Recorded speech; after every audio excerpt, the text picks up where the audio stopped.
Hi Kia, I hope you're well. So I'm just gonna do a quick recap on hire purchase loan agreements. Okay, so just a brief intro. A hire purchase loan agreement is simply a manifestation of a type of simple interest loan agreement. It's only calculated based on simple interest. Hire purchase loan is never calculated based on compound interest. What is it?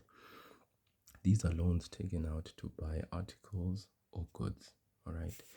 You may not particularly have money to buy a particular item at a given moment. And so, because you don't have that money available, let's say you want to buy a plasma TV screen, but you don't have that cash at that moment, but you'd like to get that item immediately and take it home, what you do enter into is a loan that is basically taken so that you can buy that particular item. So, how does it work? It works in the following way.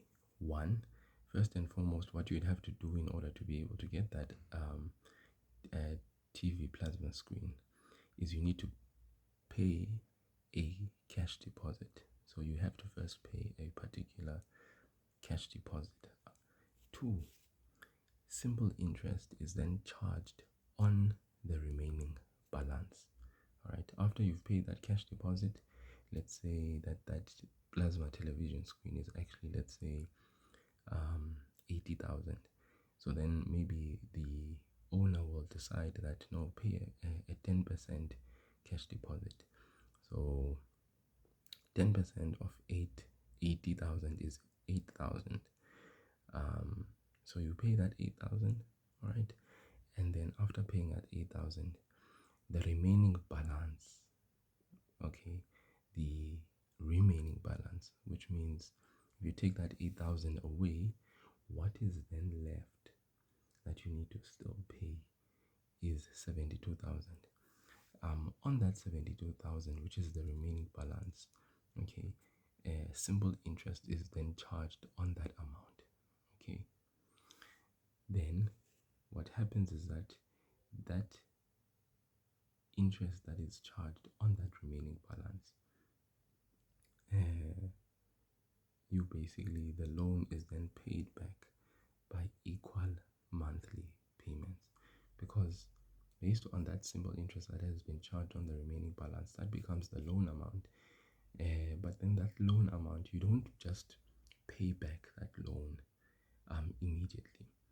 The store owner will decide to say, pay back this loan amount in the next 4 years. But then, in order for you to actually make life easy for yourself, we are going to divide that loan amount so that you can pay a certain amount every month, which is that certain amount that you pay back every month is a very small amount, so you don't really feel it.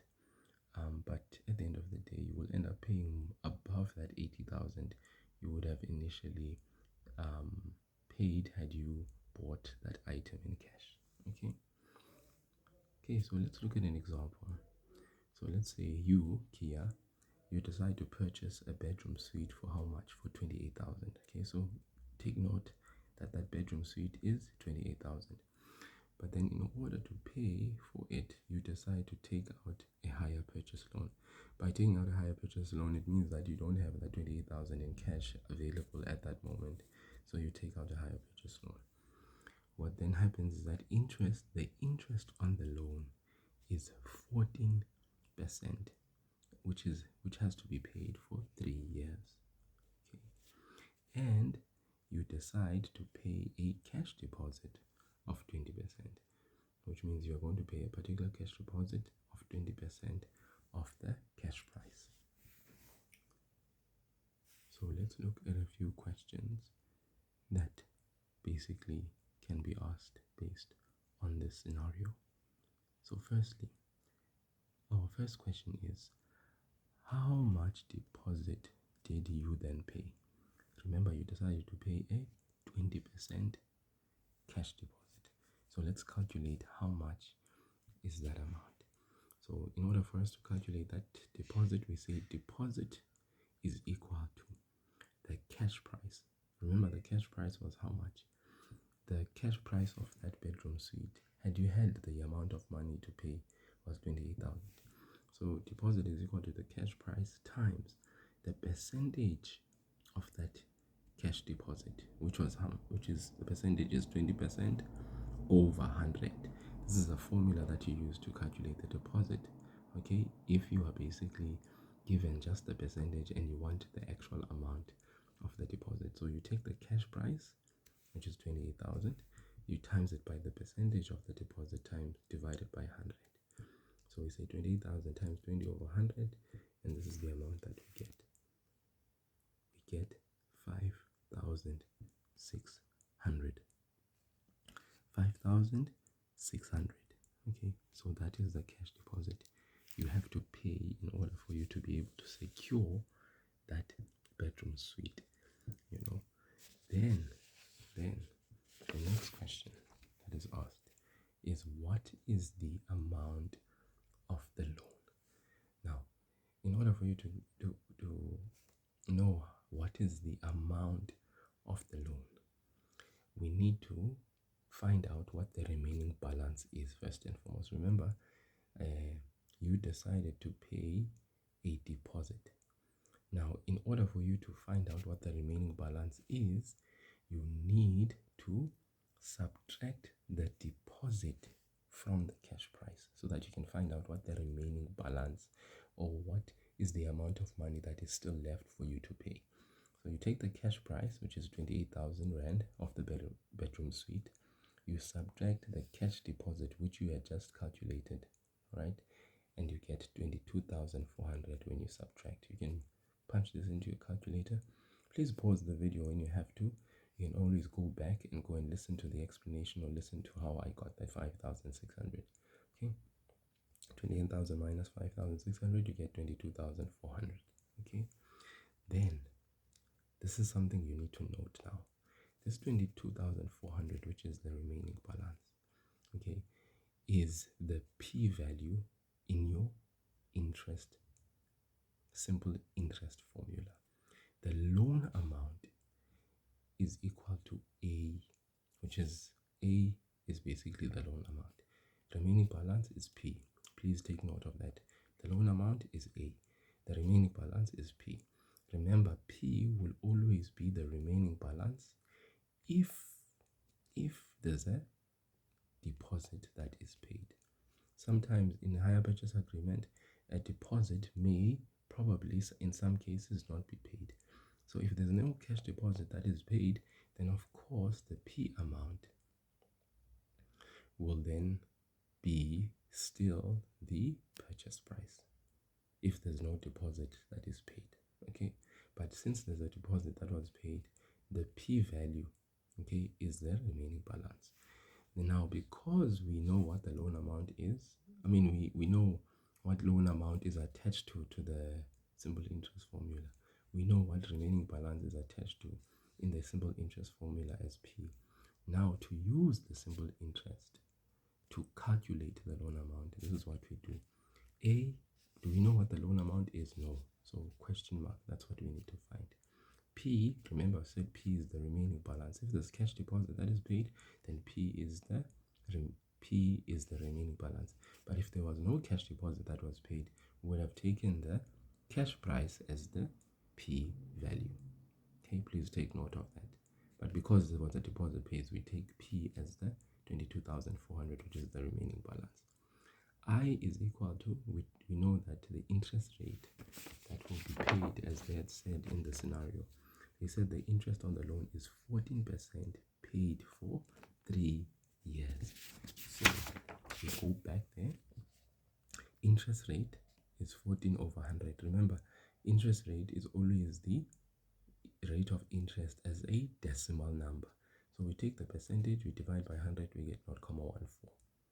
Then n is equal to 3 years, right? Because n is the time period, it's the number of years. It's always represented in years.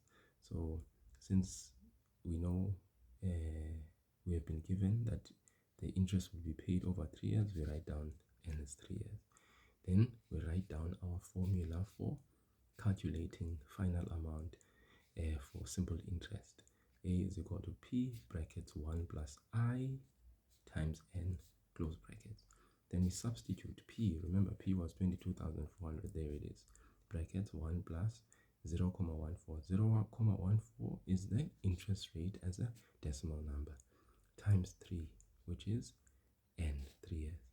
Then we put this into our calculator. We get this amount, 31,808, which means what is the amount of the loan? The amount of the loan is equal to 31,808. Okay, this has come about because, like I said, okay, you as Kia, you want to get the bedroom suite, all right, but you don't have the 28,000 rand that was the cash price. So basically, you go through this, where the store owner basically charges you 14% interest. You are able to take that bedroom suite home immediately after paying the cash deposit and after agreeing that you will pay this loan over the agreed period of time. All right, so that's 31,808. The next question is, what is the monthly payment? Remember, this 31,808 is an amount that you have to pay back. It's the loan, all right? You have to pay back that amount to the store owner. But of course, you don't have this 31,808 immediately. So what you then do is you are going to pay back the month, this 31,808 over a period of 3 years, every month.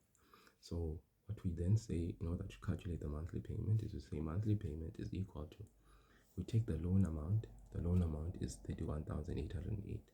We divide it by the amount of months. Remember, we said over the period of 3 years. So in order for us to know how many months there are in 3 years, we know that there is 12 months in 1 year.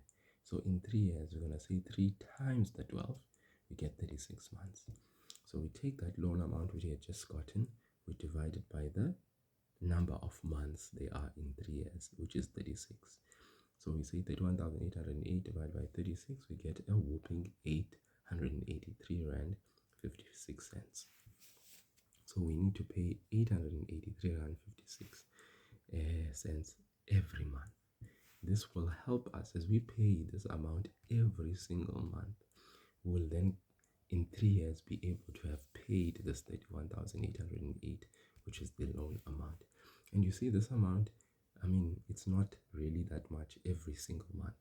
We get to enjoy having the bedroom suite in our home, sleep in it, enjoy its comfort, as long as we are paying every month and we are not missing the payments, and we're paying this 883 rand 56 cents every year for the period of 3 years, of basically the 3-year period that we have agreed, then we should be fine. Okay, then the last question, what is the final total amount paid by you, Kia? So remember, you first paid a deposit, and additionally, you were able to also pay, there's a certain loan amount which you then agreed that you would pay. So if you take the deposit plus the 31,808, all in all, after you are done with all your payments in the period of 3 years, you will have seen that for that bedroom suite, which you could have easily purchased for 28,000 rand, had you had the cash, you will end up paying 37,408. And that is the sad thing about higher purchases, is that you end up paying more. But at least you end up paying more for actually having not really felt each payment every month, but at the end of the day you end up paying more than the cash price had you had the full amount at the beginning. So the very last question, which is very famous, that is asked in hire purchase agreement question, is how much more will Kia you have paid on hire purchase loan than if you had paid cash? How much more will you have paid on the hire purchase loan than if you had paid cash? So in order to find that out, you just take that total final amount, all right, which you just got, you subtract the cash price. Now if you take that total final amount which you had to eventually at the end of the day pay minus the cash price, you actually find that, look at the amount that you paid more. You ended up paying 9,408 more than what you would have paid had you had the cash. Okay, but I guess that's the price that you pay for actually taking out a loan. So Kia ended up having to pay 9,408 more on hire purchase than she would have had she paid cash. So I hope you really understand from just this small 15-minute video what hire purchase loan entails.